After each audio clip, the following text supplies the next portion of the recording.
दोस्तों, आज आपको एक ऐसी सच्ची घटना के बारे में बताएंगे जो आपको सच में शॉक कर देगी। चलिए वीडियो को शुरू करते हैं। तारीख 29 दिसंबर 1972। ईस्टर एयरलाइंस की फ़्लाइट नंबर 401 अपनी तमाम सुविधाओं के साथ 163 यात्रियों और 13 क्रू मेंबर को लेकर तैयार होती है। सारे क्रू मेंबर्स यात्रियों को बिठाकर अपनी अपनी जगह पर बैठ जाते हैं और ज़रूरी अनाउंसमेंट्स कर दी जाती है। फ़्लाइट टेक ऑफ के लिए तैयार हो जाती है। प्लेन के 55 साल के कैप्टन बॉब लोफ्ट होते हैं, जिन्हें फ़्लाइट उड़ाने का 30,000 घंटे का अनुभव होता है। उनके साथ उनका एक को पायलट भी होता है और साथ ही फ़्लाइट इंजीनियर्स डॉन रेपो भी अपने अनुभव के साथ फ़्लाइट में मौजूद होते हैं। 9:20 पर फ़्लाइट न्यूयॉर्क के जॉन कैनेडी एयरपोर्ट से फ्लोरिडा के मियामी एयरपोर्ट के लिए उड़ान भर देती है। सब लोग अपने अपने हिसाब से प्लेन की यात्रा को एंजॉय कर रहे होते हैं और क्रू मेंबर उनकी सेवा में लगे होते हैं। सब कुछ ठीक ठाक चल रहा होता है। फ़्लाइट करीब 2 घंटे की उड़ान पूरी कर चुकी होती है और अब फ्लोरिडा भी आ ही गया था। एयरपोर्ट से कुछ देर पहले ही फ़्लाइट के कैप्टन खुद को लैंडिंग के लिए तैयार करने लगते हैं। फ़्लाइट में लैंडिंग के लिए ज़रूरी अनाउंसमेंट होने लगती है। खैर, अब फ़्लाइट एयरपोर्ट के ऊपर पहुंच चुकी थी। सबके चेहरों पर मंजिल तक पहुंचने की खुशी दिख रही थी। तभी लैंडिंग के लिए को पायलट ने लैंडिंग गियर को खोलने के लिए लीवर को नीचे की तरफ दबाया। दरअसल इसी लीवर की मदद से ही लैंडिंग गियर को खोला या बंद किया जाता है। और जब लैंडिंग गियर खुलता है तो सामने की स्क्रीन पर एक ग्रीन इंडिकेटर जलने लगता है। को पायलट ने लीवर को नीचे तो कर दिया, लेकिन सामने उसने जो देखा वो बेहद डरावना था। उसने देखा कि सामने इंडिकेटर वाली ग्रीन लाइट जल ही नहीं रही है। उसने तुरंत इसकी जानकारी अपने कैप्टन को दी। कैप्टन बॉब लोफ्ट ने जब ये देखा तो उनके भी पसीने छूट गए, क्योंकि इस इंडिकेटर के ना जलने का मतलब है कि अभी तक आगे का लैंडिंग गियर ओपन नहीं हुआ है। इसके बाद बॉब ने खुद अपने हाथों से लीवर को ऊपर नीचे किया, लेकिन तब भी लाइट ऑन नहीं हुई। इसकी जानकारी उन्होंने तुरंत एयरपोर्ट की कंट्रोल यूनिट को दी। जहाज़ तब तक नीचे आना शुरू हो गया था, इसलिए उसे कुछ मिनट्स में लैंड भी करना था।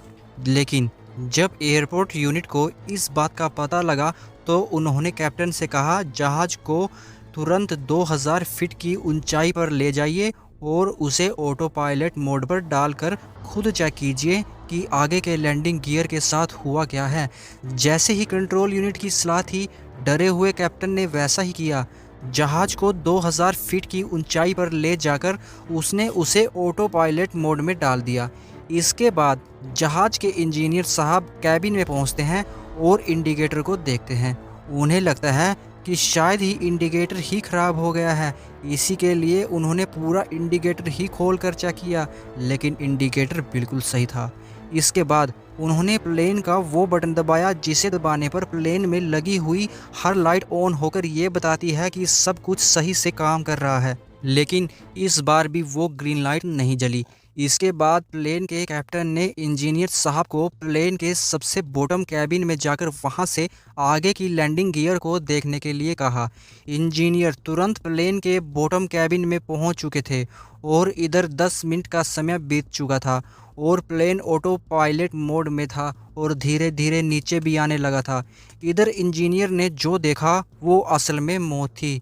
उसने देखा कि पीछे के लैंडिंग गियर तो खुल गए हैं, लेकिन आगे का लैंडिंग गियर अभी भी बंद है, जिसके बिना लैंडिंग पॉसिबल ही नहीं है। तभी अचानक प्लेन और नीचे आने के कारण आउट ऑफ कंट्रोल होने लगा और उसमें बैठे यात्री परेशान होने लगे। सारे क्रू मेंबर उन्हें शांत करने में लगे थे। प्लेन करीब 1000 फीट की ऊंचाई पर आ गया था, जिससे कैप्टन को लगा कि अगर ये और नीचे आ गया तो किसी से टकरा जाएगा।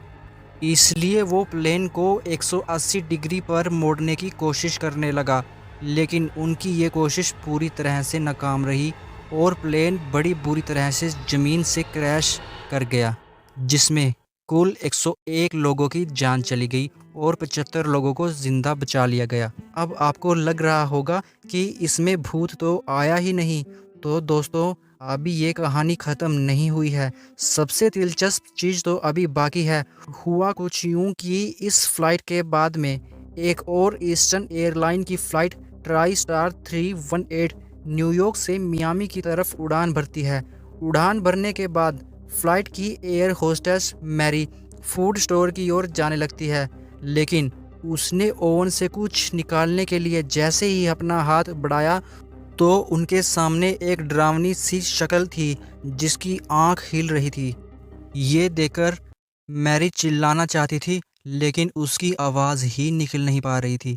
उसे लगा कि ये उसका वहम है, लेकिन उसने जैसे ही अपना हाथ दोबारा ओवन की ओर बढ़ाया तो वही चेहरा फिर से सामने आ गया और वो चेहरा अपने होंठ हिलाकर कुछ कहने की कोशिश करने लगा।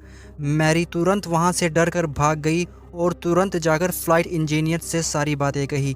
इंजीनियर को पहले तो ये सारी बातें मजाक लगी, लेकिन बाद में जब वो मैरी के साथ फूड स्टोर तक गया तो उसने भी वहाँ देखा जो मैरी बोल रही थी। एक चेहरा जो कुछ कहने की कोशिश कर रहा था, उस चेहरे से कुछ आवाज़ आ रही थी और वो चेतावनी दे रहा था कि कुछ देर में इस फ्लाइट में आग लग जाएगी। इतना कहते ही वो चेहरा वहाँ से गायब हो गया। मैरी को कुछ समझ नहीं आ रहा था, लेकिन इंजीनियर ने उस चेहरे को पहचान लिया। जी हाँ, वो चेहरा था फ़्लाइट 401 में मारे गए फ़्लाइट इंजीनियर डॉन रेपो का। जब मैरी और फ्लाइट इंजीनियर ने ये बात बाकी क्रू मेंबर्स को बताई तो उन्हें उनकी बात बकवास लगी और वो हंसने लगे। लेकिन इसके तुरंत बाद फ्लाइट के कैप्टन को लगा कि इंजन ठीक तरह से काम नहीं कर रहा है, इसलिए वो फ़्लाइट को वापस मेक्सिको से मोड़कर न्यूयॉर्क की तरफ ले गया। इसके बाद इंजन की रिपेयर की जाती है और इसके बाद फ़्लाइट को चेक करने के लिए बिना पैसेंजर के प्लेन को उड़ाया जाता है। लेकिन इस जहाज़ ने जैसे ही उड़ान भरी, वैसे ही उसके लेफ़्ट साइड के इंजन में आग लग गई, जिसको देख लोगों के होश उड़ गए। मैरी और फ्लाइट इंजीनियर को डॉन रेपो की वही बातें याद आ रही थी और अगर वो फ्लाइट में बैठे रहते तो सारे पैसेंजर्स और क्रू मेंबर्स मारे जाते। इसके बाद इस फ्लाइट को द गोस्ट फ्लाइट 401 के नाम से जाना जाने लगा। बाद में जब फ्लाइट 318 की जांच हुई तो पता लगा कि इस फ्लाइट का ज़्यादातर हिस्सा फ्लाइट 401 के मलबे से ही बनाया गया था और वो ओवन भी फ्लाइट 401 का ही था, जो कि काफ़ी हैरान करने वाली बात थी। इस तरह एक भूत ने 180 लोगों की जान बचाई।